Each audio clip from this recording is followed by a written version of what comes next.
Reporting in progress. All right, we're beginning.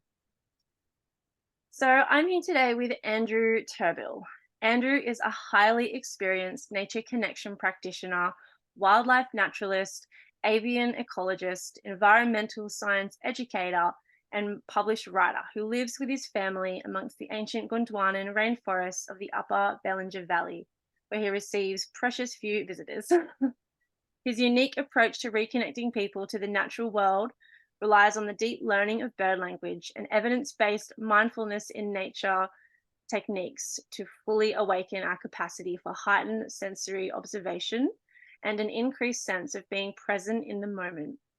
In 2020, Andrew founded a dedicated bird language and nature connection business, andrewthebirdguide.com, as well as a comprehensive website packed with loads of free nerdy bird language, naturalist field observation tips, and a range of bird recordings. Andrew also offers multi-day bird language retreats and online bird language learning series.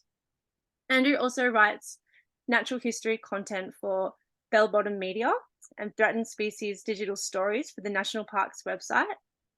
He recently completed writing some 200 new visitor information panels for the Gondwana Rainforest of Australia World Heritage Estate.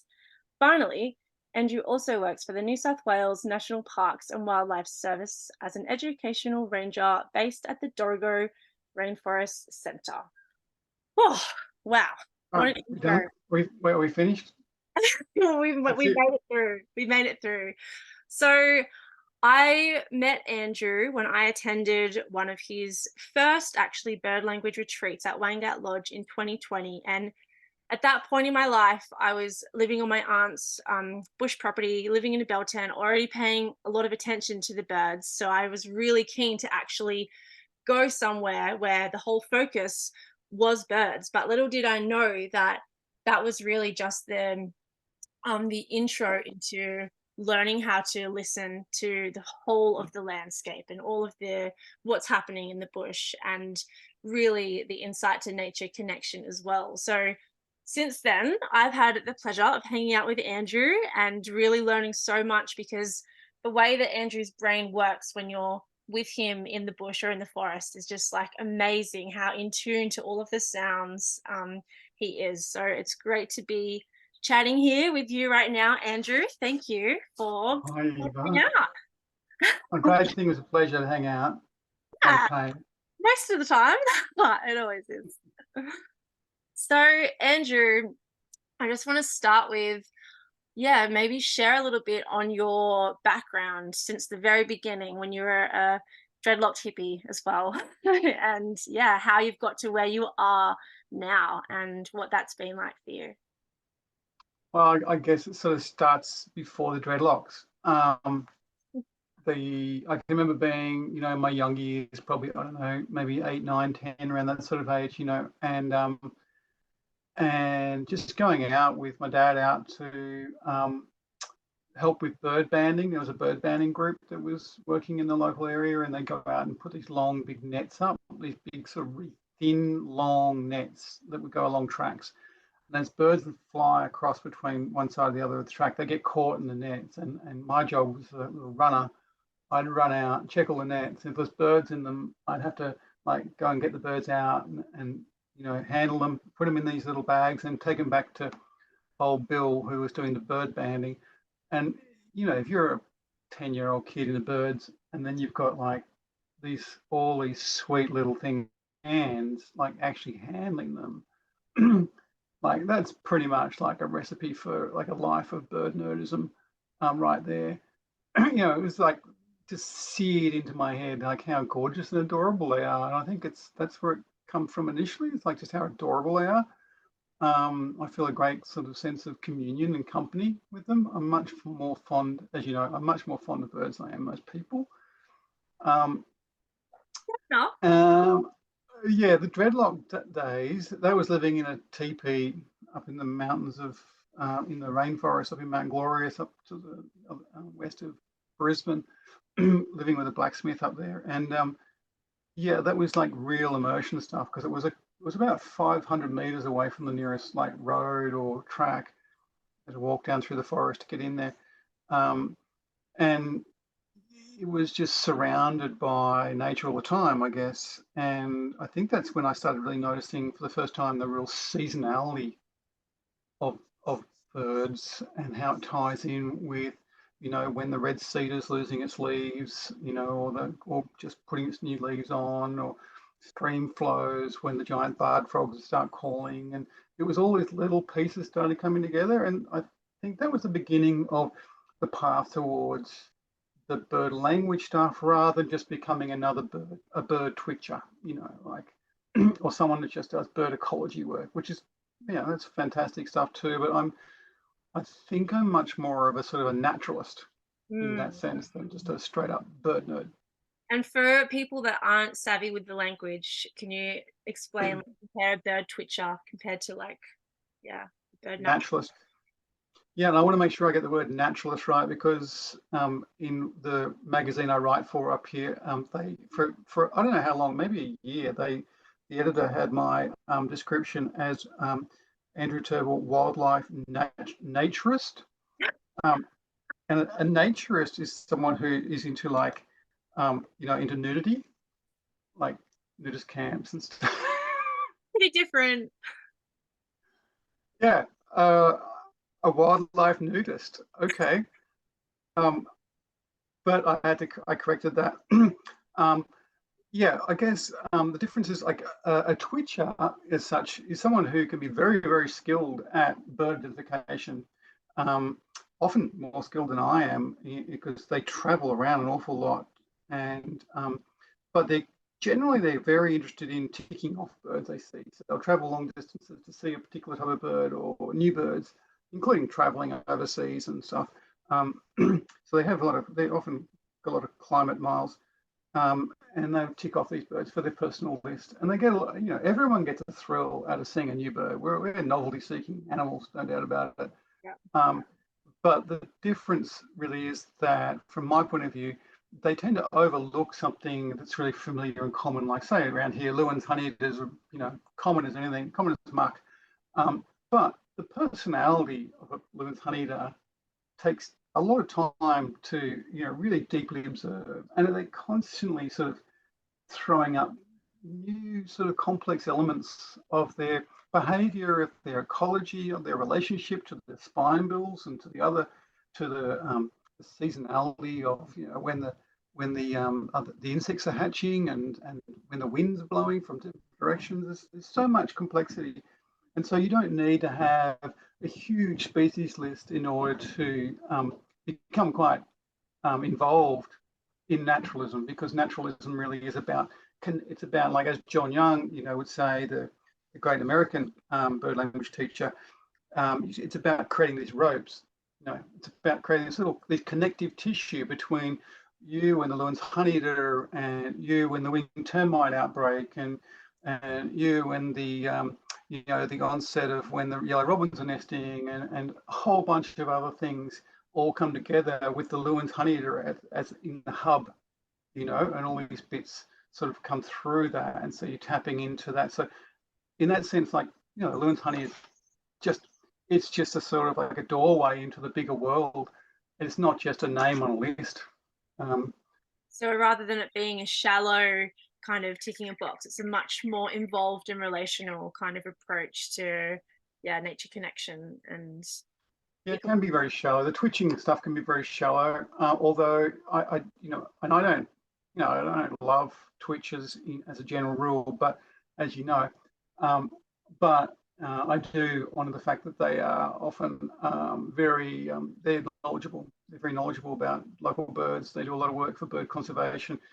But I think at the end of the day, there's something kind of selfish about it. About the collecting of birds, like some sort of commodity for, a museum of the mind or something. And so from that point of view, I think our paths diverge. The naturalist and the twitcher, their paths do diverge. yeah, yeah. And there's something as well that I find really fascinating that you touch on in your teachings, and it is that our brain has literally been in the bush for so long and has evolved to pick up on bird sounds and things like that. And I love this so much because it really does. When we see it, when people, you show people sit spots for the first time and they come back, they're like, wow, I just had the most incredible experience that I've never felt before, just simply by listening in nature. And do you maybe want to explain, yeah, biologically what's actually happening like them? Well, yeah, I think there's two things going on there. One is this thing called biophilia. And I think all children are born with a sense of biophilia. That's a sense of like innate love for other non-human creatures. You just watch kids with chooks, with dogs, with any other creature they can, get close to, and they'll want to hug them and kiss them and lick them and hang out with them, and they're just fascinated and love them. And if that biophilia is nurtured over time, it becomes a love of nature. But if it's not nurtured, if it's in fact inhibited, or you have a negative experience of nature, it can become biophobia, and you get the kids who are very in these urbanized environments more likely going to grow up with a sense of fear of nature, fear of wild things, and not feeling comfortable in wild nature, and they like tame nature and they love pets. So I think biophilia is something that's innate in us, and so doing those sit spots in a way that feels safe and managed, but you're in close contact with wild nature, um, can restore some of that really deep innate biophilia, and that feels pretty good.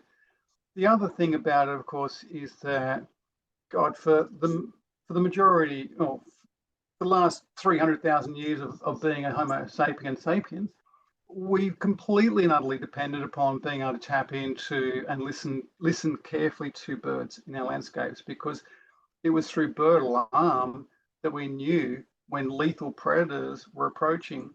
And we knew when they were approaching at a safe enough distance that we had time to get the heck out of there. It wasn't just, oh, here comes Megalania, a 7-meter goanna, and it's only 20 meters away. Well, you're kind of stuffed, aren't you? Because you just can't collect the kids and run. You just have to throw the grandma in front of it and then make a run for it.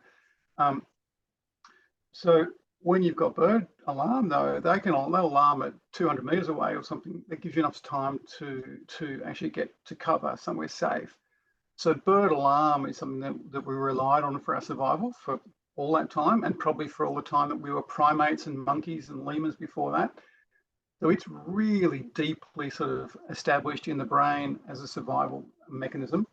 And I think when people remember that, when they go out and they start listening to birds again, and they learn a little bit about how to track predators using alarm call, it's just so deeply satisfying, because it's like getting on a bike that you haven't ridden the bike for a few thousand years, but you did used to be very good at it. In fact, you're an expert at riding that bike for the last couple of million years.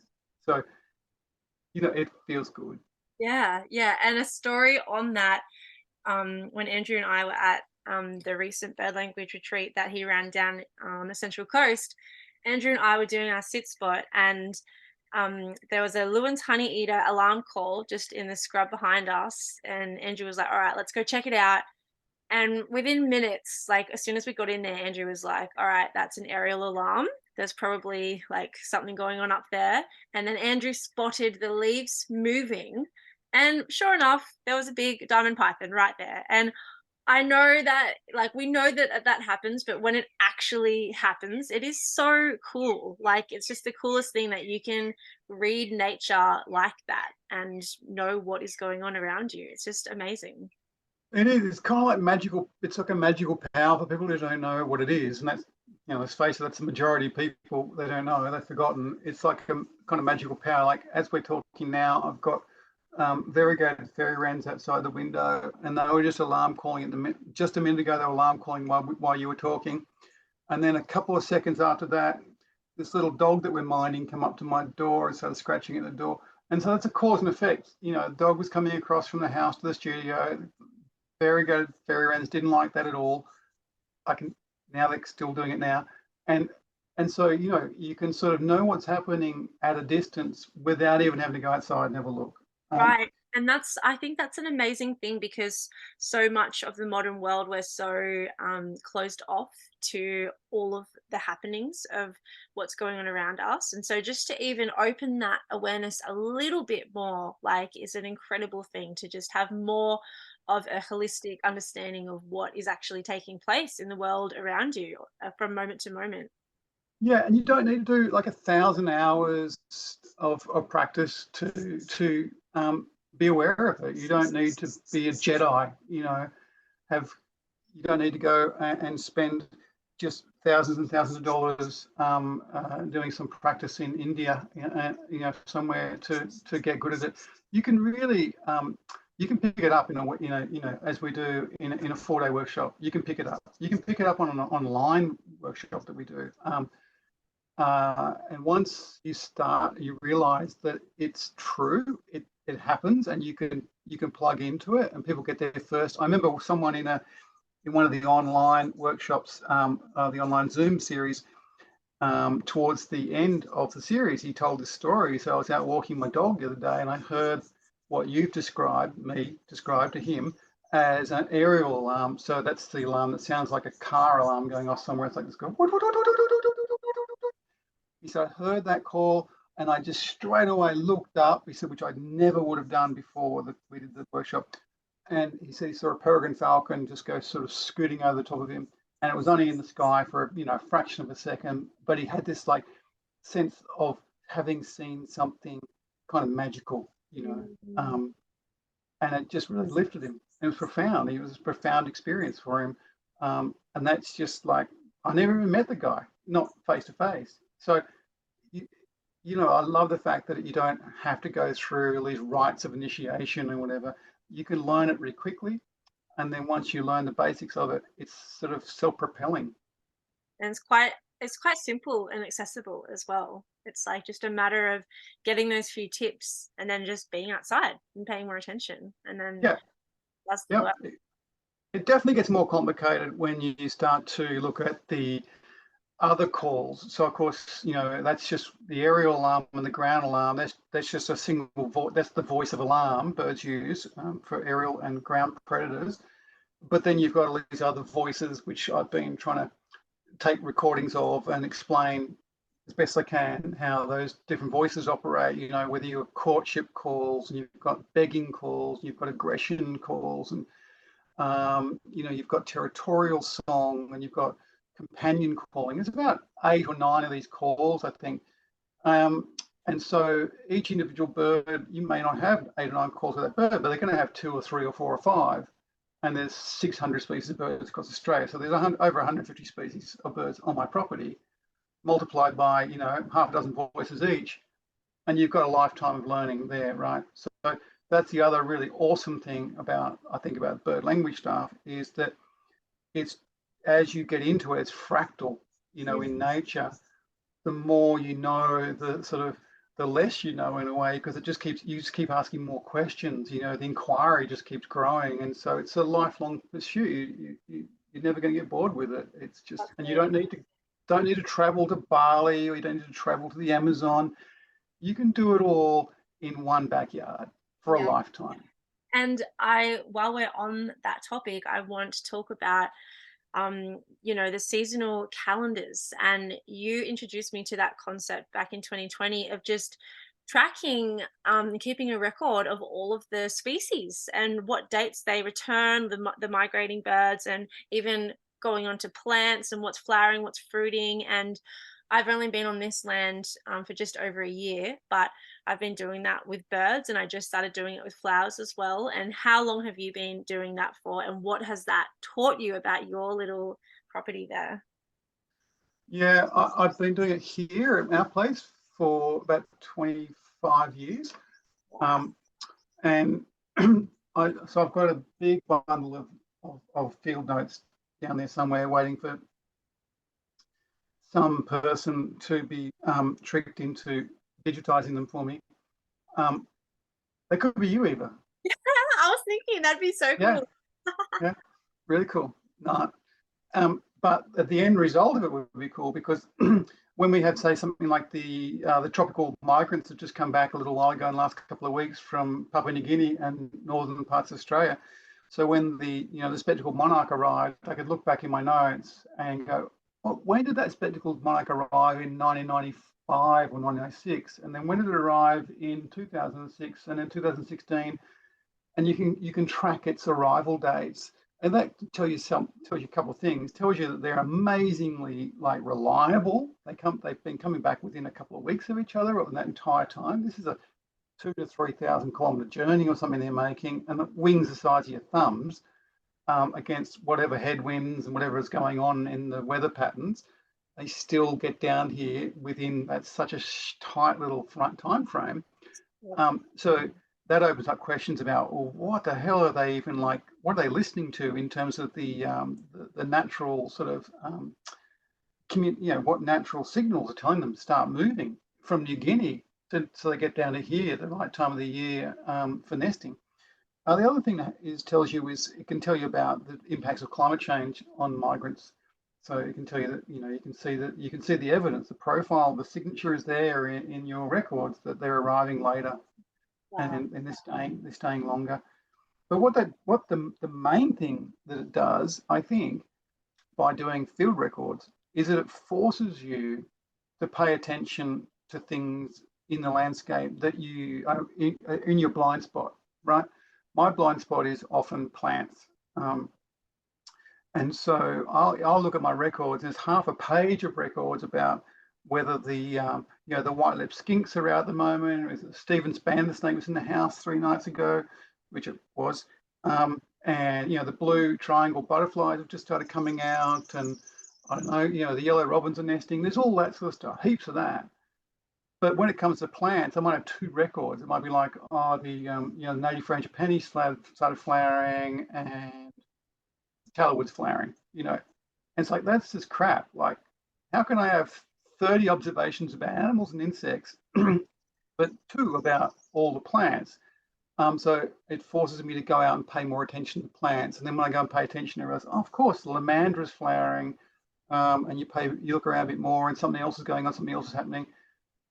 So it helps you to fill out that full picture of what's going on. And then you can start to tie those things in. So the frangipani is flowering, right, at the same time the lamandra is flowering. That happens at the same time that the paradise riflebird, male paradise riflebird, starts doing performance dances. Those 2 things can be tied together, and that's something that Aboriginal people have been doing for, of course, tens of thousands of years, developing bush calendars that synchronize happenings across broad landscapes from tablelands down to the coast. And so when one thing's happening, it means that somewhere else, hundreds of kilometers away, maybe thousands of kilometers away, another thing is happening, and you can be sure of that. So when you leave Ebor, to walk down to Bongo Bongo National Park, in the winter months, you get down there and you're arriving when the mullet are in, running, so you're not arriving and imposing on the local mob when there's nothing to eat. Right. So that's that seasonal stuff. We've got this 4-season calendar we've imported from Europe, and it's absolutely crap. I mean, it's completely useless. Of course, the only useful parts of it is we know when we've got deep summer and we've got deep winter. Apart from that, the rest of it's just garbage. So the calendar at your place, well, you'll have different seasons to my place. And your seasons will start to change and finish. The transitions will be different lengths at your place. And you have to make that calendar at your place. I can't just show you my calendar and go, this is probably what's happening at your place. They'll be broadly similar because we're only a few hundred kilometers apart. But when I have people join me on the Zoom bird language series, and they're from Darwin, like Ginny from Darwin, for instance, or Dietmar from Tasmania, and you've just got such an incredible difference in the seasonalities of those 2 places at one time.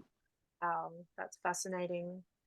That's fascinating. And I feel like what doing that does, it asks you to, build like a relationship with the seasons and what's actually going on around you, rather than just kind of relying on, modern technology to say, okay, it's going to be spring this month. Like, I feel like here, spring was well and truly already happening in August. Like the flowers were already blooming, the goannas had already come out, and it's like, even though the calendar says, oh, spring officially starts on 1st of September, but no way. That's so it's incredible actually finding out for yourself what seasons your own little patch of ecology has and getting curious about that and making those comparisons from year to year as well, like you were saying. Yeah, I think that's that parochialism that comes in. I mean, having landscape level parochialism, I think, is a really important thing, so that you don't have this sort of, I need to, you know, I need to know what's going on all around this whole region. That's a lot of work, and you're probably going to go shallow and thin. But if you just go, I want to know what's going on this 1 hectare, Mm, right? Then you can go deep and narrow, and deep and narrow, I think, is where it's all at for the naturalist, mm, to get seasonality stuff. So that little time frame you're talking about in early August, I think when you dig a bit deeper, you've only been there a year. I think if we talk again in 5 to 10 years, you'll see that season, which I don't know, you might call sprinter because it's between spring and winter. That probably starts. I know around here it starts in about the second week of July, even earlier, maybe first week of July. And so for a long time, I knew the rose robin, for instance, which has got this little call like that. And when I hear that rose robin call for the first time, because it's quiet all through winter, I knew when I heard that I'd have white-browed scrubberins and eastern yellow robins and welcome swallows. They'd all be sort of putting in nests within a week or two. But then I noticed that was for years my marker for sprinter. But then I started noticing that the eastern yellow robins in the early morning and late afternoons would start doing a particular sort of chop chop call. You remember the chop chop call we were hearing? yeah. Chop chop chop chop, and that call was coming in even earlier than the rose robin. I just hadn't noticed it yet, right? And then suddenly I started noticing it, and I realized, oh, that's actually the first thing now. The rose robin is later, and so the longer you look at something, the more it resolves itself into finer and finer granularity. Um, but it takes a long time to really to look. You just can't download this off the internet. You just can't buy it off Amazon. You've got to spend the time. That, as John says, you've got to do dirt time. You've got to actually be out there.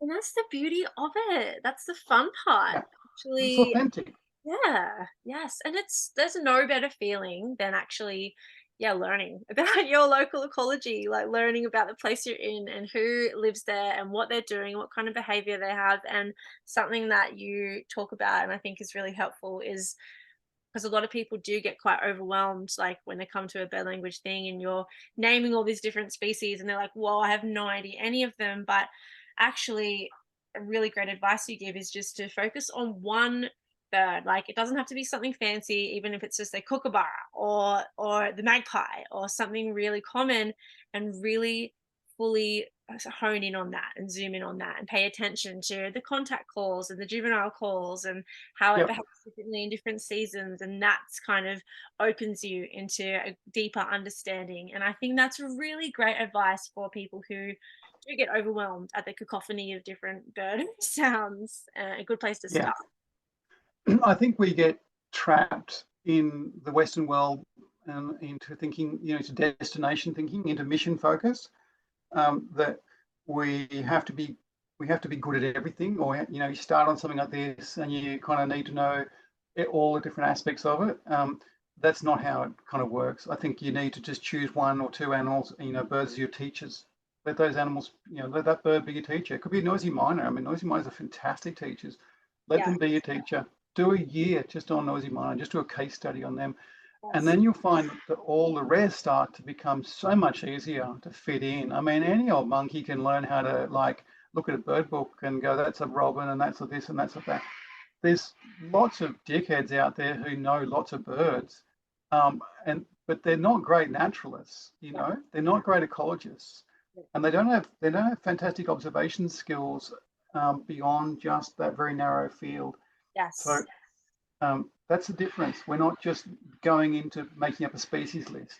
Mm, That's not just that's one thing we'll do, but it's it's about turning on your observational awareness and just almost like you're defragging the sort of your brain, right? You're taking out all these obstacles that your brain says that sound, that's just noise. That doesn't mean anything to my survival or my prosperity or my safety. So let's just cancel that. And your brain literally cancels that. It doesn't get into your version of reality because your brain just says it has no value. So the little variegated fairyland that was doing the alarm call over the dog a minute ago, for a lot of people, that has no value, so they don't hear it. They literally don't hear it. Yeah. Yes. Yeah. So this practice is about kind of like removing some of those filters by just teaching the brain again to say, no, they're important noises. Now I want you to tell me those things. I want you to let those things through. And the brain's like, all right, well, we'll let more through, right? And so your capacity to be in the world, to be present, suddenly blossoms, right? Yeah. Because you can hear so much more, you can see so much more. Totally. It's like I would liken it to like when you first start IDing different medicinal and food plants, then Yep. most people will just walk through and see a bunch of green things in the bush. But then when you start actually making friends with those plants and learning, oh, okay, I can actually use that when I have a sore throat, or I can eat that berry, then your brain automatically recognizes, like, you're making those neural pathways. And I feel like that's what you're saying with the language of birds and the language of Absolutely. Like, or being in a really busy cafe or a pub, right? And it's just noise. It's just everyone's noise. But if you stop for a moment and you start eavesdropping on the conversations around you, you can actually isolate individual conversations and eavesdrop on their salacious, gossiping bit by bit by bit. And you can turn that conversation off and go to the next one, and then the next one, and the next one. You have a conversation with 5 people around you. They're all talking, but only one person, you'll follow their lips, you'll follow their posture, you'll follow their body language, and you'll gain more knowledge than just what they're saying. And we do the same with birds. We don't just listen to bird language. Isn't just about what's coming out their mouth. It's about their posture. It's about their gestures. It's about their relationship to the birds around them. It's a whole range of things that are included in communication, not just their vocalization.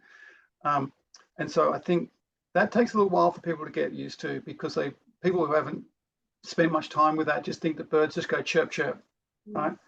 And they're just birds. So what the heck are they on about? I mean, they've only got like, I'm either hungry or I want to have sex. That's kind of, it seems to be, people think that's all they're on about. But they have, as you know, they have rich social lives. They're super smart. They're very intelligent, for probably, millions of years.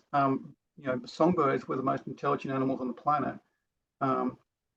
So they've got a lot going on. And so when you do start to sort of venture into their world, it feels really authentically real, and each individual has a rich little social busy life. Totally. And it's a beautiful thing because you're not only learning about the beautiful behavior of the wildlife around you, but you're switching on your brain so that you can actually utilize more parts of your brain than in other areas of life as well. And I think that is a really incredible thing for all humans, no matter what background they come from, to learn how to switch on those different parts of the brain that aren't really used in the modern No, well, that's because I think the brain is really an organ which uses a lot of energy. Something like 30% of our metabolic energy goes into our brain. It's a really busy little sort of part of the body. Yeah. So if you constructing versions of reality every second or every tenth of a second takes an enormous amount of computing power. So if you can render down and simplify the reality that comes in through your senses, you can save on energy. And so our brains are constantly trying to save on energy all the time. And they do that by just deleting sensory information that's not important and not relevant to our safety or our immediate needs. And so, of course, birds and bird language and a whole bunch of other stuff, like when tallow-woods are flowering and all the rest of it, that just all gets deleted out for most people because it's not relevant. They don't deem it relevant. But the flip side of that is that when you do sort of train your brain again to say this is all relevant, well, now you're living in a world of a lot of background noise. because you are now like sensitive to small noise and movement, and your peripheral sort of reality is enhanced and at a distance. So just talking to you now, like I can still hear that there's a sulfur crested cockatoo sort of flying past, probably a kilometre away now. It's been tracking over the back to its roost site. There's still brown thornbills getting around out maybe 20 metres away outside. So you can't switch that stuff back off again. Mm. You become incredibly intolerant to two-stroke engines, children making silly little repetitive noises, just like background noise. That is just noise, This is why and you Andrew can't lives in, switch. What? this is why Andrew lives in the forest. It must be. I'm not saying I'm like a whale, but I think that like whales must have this same issue. I imagine living in the ocean, and Oh, you just got this incredibly sensitive like hearing. You can listen to conversations that are being sent to you from the other side of the Pacific Ocean, um, and um, and you've got 30,000 bloody ship propellers going around. Just constant background noise all the time. It must. No wonder they beach themselves. I feel like beaching myself from time to time when the neighbours get their brush cutters out. yeah, the chainsaws and everything, it gets a bit overwhelming. Yeah. Yeah, but no, it's an incredible thing really to just switch back on the innate human senses really, and I feel like I would call it our original brain, because our brain has changed, I feel like, in this modern setting, and a lot of it switches off. So it's a really cool thing to actually just switch on how our brain has been working for 300,000 years. That's a really incredible thing. I think I'm correct when I remember that there's good evidence to show that the human brain has shrunk since we're hunter gatherers, because the sheer amount of information that we used to record in our brains on not just like memorize, but just in the moment, notice, categorize, create relationships between every moment, living in that moment. That required a lot more computing power in the frontal executive part of the brain. And I think we've become quite lazy since then. And we use computers, and we use other means to we write things down. We use other ways to remember. We don't need our brains to have it all stored in there. But I think the sad thing that's lost there is the observational capacity and the relational thing. So it's that ropes thing, right? We don't build those relationships. People just go, oh, there's a magpie, but they don't build a relationship between the magpie, the time of the day, the time of the year, the environmental conditions. There's something else. There's something else. No animal, no plant, no animal, no insect is in isolation, right? It's never in isolation from the geology of the place, the climate of the place, the aspect, the topography, the weather. It's all the history, it's just a whole cultural history even. It's all acting in that moment to produce that action of that animal. And that's a form of tracking, really. It's a type of tracking. And I think that's the thing I'm addicted to. Mm. That's the thing I'm really addicted to. So when I see, a lyrebird and it's calling, it's like, oh, it's a lyrebird calling. Yeah, great, tick that off in your book. But it's like, why? What's it calling about today, now? Why is it in that particular part of the forest? And over time, you get to see that it's in that particular part of the forest. It's down low in the gully because of the time of the year. It's quite outside of breeding season, so the females let the males come further down into the gullies. It's quite dry up on the top, so all the insect activity in the leaf litter is now much scarcer up on top of the ridge than it is down in the gullies. You can sort of, there's so much rich sort of question and answer to be had from just a simple observation. If you go there with it. Totally. And then you become a participant rather than a bystander. And that's a really exciting, fun thing as well. You become involved, actively involved, rather than just like watching the bush go by without knowing what. Yeah, I think that's when you start to break down that ridiculous sort of bifurcation of nature and human. What is natural and what is human. I mean, that's it's a very tempting and alluring sort of division, but of course it's not a division at all. It's the same. When you spend time in nature doing a lot of, like I was up at Dorrigo the other day. I had 5 hours while I was waiting for my daughter to finish work, and I just walked around in the forest and just sat for a long time in the forest for 5 hours. And after about 2 or 3 hours, because I wasn't too far away from the track, I could hear visitors coming down the track, and I had this thing where I didn't want to be seen by the visitors. Yeah. And I had to cross the track to get to another spot, and I felt myself like crossing the track like a lyrebird would, waiting for the visitors to go and then scurrying across, and then hearing voices and almost panicking as I go to the track and then rush off the other side and hid behind a buttress root. It was like, this is ridiculous. Is this my future? I love that. But then I love that because then there's science behind that, like biomimicry. That Yeah. Like Australian Indigenous folks were all over that through their dancing and they're becoming one with their ecology. That's how they got to know themselves and the land, I guess, through that biomimicry and doing those things and watching. Biomimicry and idiosyncrasy, because I think that when you spend a lot of time, even just a few hours, not with people and just like watching birds and things, you do develop like a sense. I do anyway. I develop a sense of like not wanting to associate with people for a while. It takes me a bit to reintegrate with them. But the biomimicry part, I think an important aspect there is learning calling. So you whenever you practice a bird call, you always look like an idiot. Like you're always going to sound a bit like an idiot, but you're particularly going to look like an idiot. And people, I'll do stuff on TV and there'll be like 20 minutes of stuff. And then the only thing someone wants to talk to me about, they want to tease me about the time when I tried, when I was trying to get someone to do a mimic a Whoopie fruit dove call or something. It's like, because that's a bit rather like a complete idiot.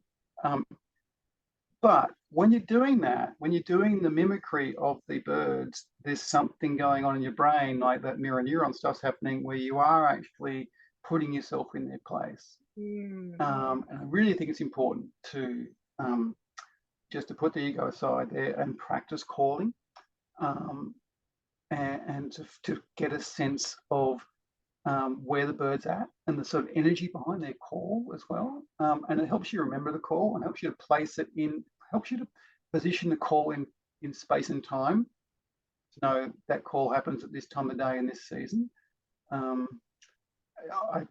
I still struggle to get people to feel comfortable enough to practice calls. I think that next retreat we'll work our way up to it. We'll build people up to it, and then on the last day, if we lead by example and really let loose, then I think that will create the space for everyone to let their inner. I think we go beyond calls. I think you've got to act out the entire bird, right? You've got to just like observe a bird close enough that you've got to act that bird out, and we're going to know what it is. Yeah. Well, next bird language retreat. Anyone who's planning on coming, get ready for that. Yeah. I can imagine everyone else thought they might want to come and now saying, I'm not going to that. Or they'll be so keen. Something that I am fascinated with that I just want you to talk about a little bit, is how songbirds originated on this continent. Do you want to just, I know that is a like 3-hour long presentation that you do, so you can condense that into a snippet for a podcast. 30 seconds. It's fascinating. Well, the long and the short of it really is that songbirds, of which there's about 5,000 species on the planet, all evolved from ancestral songbirds that lived in the rainforests of the great southern supercontinent of Gondwana, when we were Australia and Antarctica and the continent of Zealandia was still kind of probably Zealandia was moving away, but Australia and Antarctica was still attached. So we separated from Antarctica around 38 million years or something ago. When we separate away, we have this little collection of ancestral songbirds, of which one of them seems like basically the ancestor of the lyrebird. And everywhere else in the world doesn't have songbirds. So we are the only continent of song. And from there, the rainforests of Australia have occupied the majority of the whole country is covered in rainforest. The country of Australia sort of drifts north in biological isolation for tens of millions of years. And of course, songbirds then go about basically taking up all the job vacancies that used to be done by dinosaurs, because dinosaurs all been killed out by the Chicxulub asteroid strike. Just prior to that, there was full employment for birds and mammals, particularly marsupials. So birds just evolved like crazy into all these different types of species. Later on, when Australia gets close enough into Asia, we bump up into Asia, some of our birds start squeaking out through the top, and you go from New Guinea up into Southeast Asia, and from there we give song to the rest of the world. So when we see a bird like a eastern yellow robin, that bird has been in this rainforest, like eastern yellow robin's just calling out here now. They've been calling in these forests for tens of millions of years, and the lyrebirds, maybe as old as between 25 and 40 million years, have been calling in these forests. That's just like, you don't have anything like that outside of Australia, and apart from New Zealand and the rest of the world. So it's a real point of difference and something to be really proud of. It makes me just want to cry. Like, that is a really incredible thing that these beautiful feathered little friends that we share our home with have been dwelling here for that long. That is just absolutely remarkable, and should be like common knowledge, and should be like revered, really, because it's just so incredible. Well, and they're still wild. That's the thing. It still blows me away that they're still completely wild. Like the little variegated fairy wrens that were tapping away at my window earlier, they don't need me for anything. Nothing. Like, they make their own living from day to day with no input from me, apart from putting cardboard over the glass so they don't spend all their day attacking bloody shadow boxing on the glass. They're like the last indigenous hunter-gatherers in a way, like like untrammeled. There's something about that wildness of them that is just, it's still so authentic and genuine. Yes, watching like an eastern yellow robin, they're incredible little insect hunters, where they're just staring intently from the side of the tree, and then all of a sudden, bam, they're down, they've got an insect. It's just remarkable watching that skill that they have clearly developed over so long. Like, it's just, or making a nest either. I mean, watching the welcome swallows make a nest over our veranda door, and the other day, and it's incredible, mud brick construction essentially that they do, and that bird, that might have been its first year that it did that, just innately builds these incredibly complex structures from scratch with no need for an instruction manual or to watch YouTube videos or anything else. So I love the wildness that still remains with birds.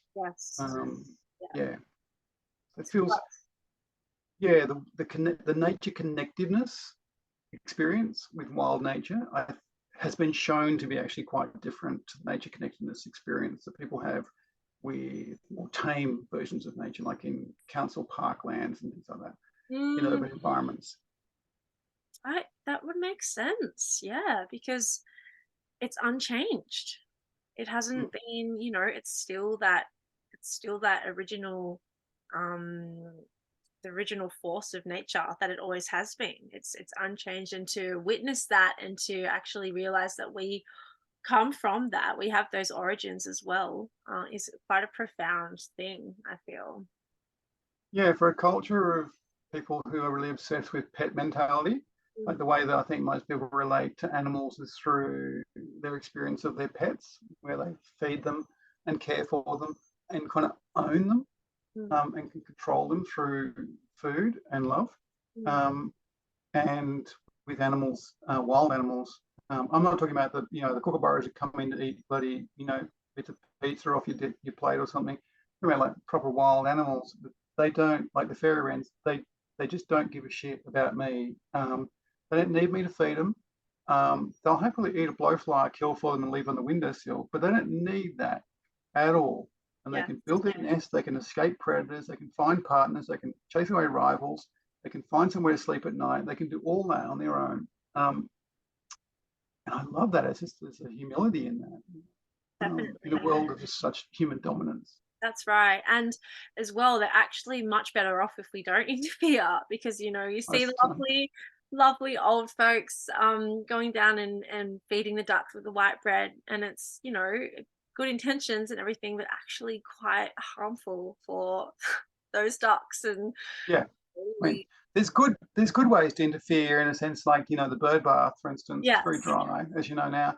My bird bath is the water is never still from dawn till dusk.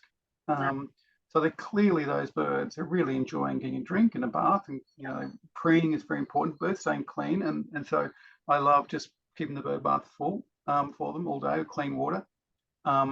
If you clean up weeds, if you go and clear lantana, we're just under 17 hectares of lantana here removal, and the rainforest is regenerating. Like, that's a pretty good way to do intervention. yes, But yeah, we don't need to go and leave mints for them, or that sort of stuff. We don't need to pet them, I guess, is the thing. Although I understand where the sentiment comes from, because I think the sentiment is comes from a place of affection. yeah. Um, Cool. And there's something to be said as well about, because of the more modern relationship with animals, there's a lot of fear for the unknown, danger of like real wild animals, like predators, like rather than respect and awe, it is fear. And I think that's an interesting mental place to be as well. yeah, I don't have much fear for the variegated fairy wrens. Um, Are you sure? although when they've Make been a gang tapping, up. well, when they've been tapping my window for like half an hour, I do start to fear they will never stop. They're pretty brutal. They just start to get drive me a bit crazy, hence I put the cardboard up. Yeah, that's awesome. So you have a few things coming up, Andrew. Do you want to talk about your awesome online course and how people can access that? And then, yeah, the dates for the next Yeah, Berlin.